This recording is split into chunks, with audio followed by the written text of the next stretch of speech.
Okay, go ahead. There's one story that I liked about the gunnel. We had a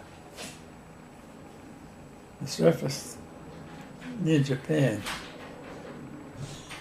We used to have the Japanese fishing boats around there, and we never bothered them. They were, sometimes we used to get fish from them, as a matter of fact. We pull alongside these little sampan and get some fish. Sometimes we'd swap cold meats for the fresh fish. And,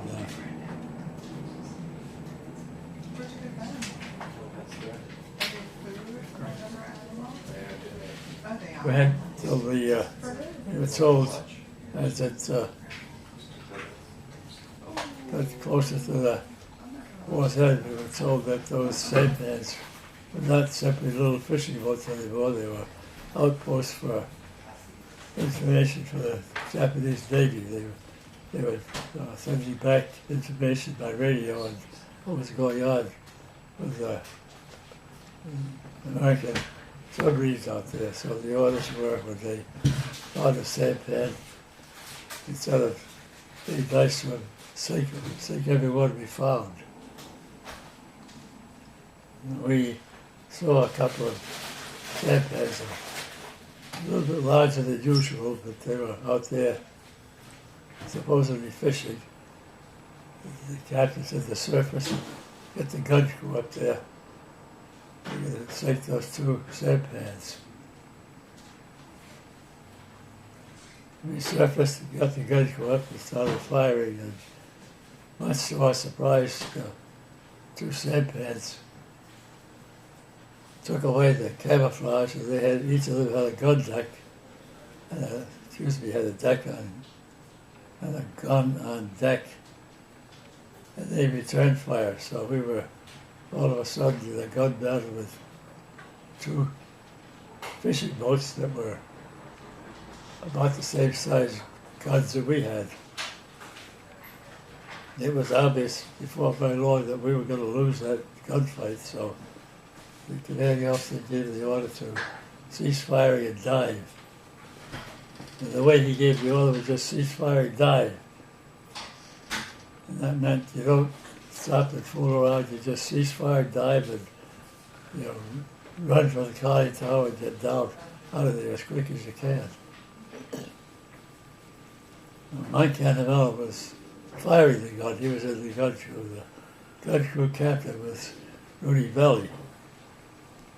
Velle gave the order, cease fire, dive, and he headed around the back of the gun, headed for the conning tower to get down before the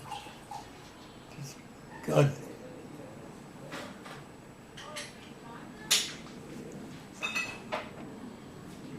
To get to the conning tower before the submarine broke water, it brought the water in with it. So Mike Cannavella was firing the gun. He did not hear the order to cease firing, and he pulled the trigger one more time, and the gun was fired as Velle was running around the back of it. The gun apparently hit Velle and knocked him overboard. The recoil. Recoil from the gun. We dove. Velle apparently was left in the water. One of the crew members, who was a special friend of Velle's, was crying and asked the skipper to go back up and get Velle, and the skipper said no. He said there was a fast vessel coming towards us. He said we had to get down before that. And he said that guy had now dropped a couple of depth charges on us. And he said there was a plane coming, that guy dropped a bomb on us. He said Velle's in the water. He said if he survived from the gun recall hitting him, he certainly was knocked out at least by the depth charges going off near him. If that didn't do it, the aerial bomb did it. He said there's no sense going up there looking for him, sacrificing the submarine. Try it. He said, I'll go up after dark and we'll look around, but I don't expect to find anything. Black Hale Miller came out and was sitting in the maneuvering room. Mike came back and he was almost crying. He said, Joe, I killed him. I killed him, Joe. He said, I didn't hear the order to cease firing and I fired the gun again. I hit him, I killed him. It turned out that Velle wasn't killed by anything that happened around there. He stripped off all his clothes and he swam to shore. He was at least a mile away from shore. He swam to shore and crawled up on the beach and passed out. Where was this? Just off the Philippines. It was on the Philippine Islands. So he was on a Philippine island now, passed out laying on the sand.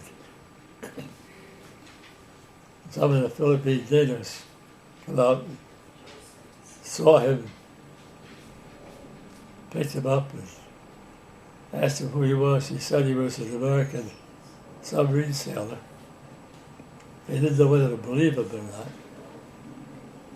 He said, they asked him where he was born, and he said Germany, which didn't help him any. But then he said he named the Gunnel. He said that was his submarine, he just got off it. So they sent the message to the Gunnel, asking if they knew this guy, and they said, in fact, he was a Gunnel sailor. So he stayed with the... Some way they identified him? They identified him. And they said, one guy said to tell them that the tattoo that Velle had on his arm, it was a peculiar tattoo. They talked about that.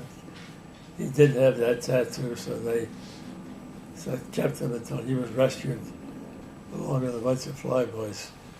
Somebody else rescued him and brought him back. The next time I saw Velle was, I was working at an electric boat. And I was going up the hill opposite the main gate. I passed this gray-haired sailor coming down the hill, and I was going up, and I turned around and hollered at Velle about the time Tommy yelled at Crowley. And I asked him what happened, and he said he was out of the service for a while, and he got tired of living out there and decided he was going back into the Navy. He said he just rejoined. So he was a first-class torpedoman, especially back in the service, and he started a new career.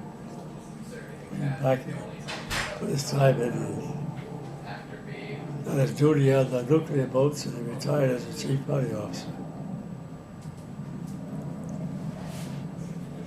Now, he had an issue on the nuclear boats too, didn't he? An event on that? I wrote a letter to the day, and I talked about him and what happened, and the incident that happened on the Gunnel. And somebody else wrote back and talked about an incident on a nuclear boat where he was. He said they had been doing some practice runs, which included rescuing people overboard. He said he went overboard. Instead of rescuing, he went overboard himself when there was an incident. And this guy wrote a story to the day paper, which had printed my letter. So there were two letters side by side about Velle's two incidents going overboard. Made him very unhappy because he said it made it look like he was some kind of a problem as far as submarines were concerned. Maybe he was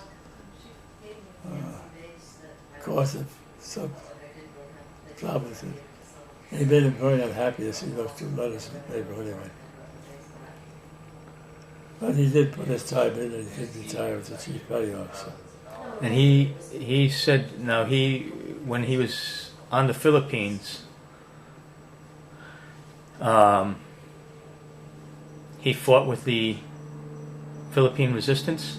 He said he went with them once. He said those guys were going over fighting the Japanese who were trying to take over the Philippines. He said he decided to go with them once and got a gun. And he was having great fun firing until he realized that whistling sound going by his ear was gun bullets coming the other way. So he put down his gun and ran like heck back the other way. He said there's no fun shooting when you realize somebody else was shooting back at him. So he had a short career as a hunter of the enemy. A resistance fighter? Yeah, it's a resistance fighter, yeah.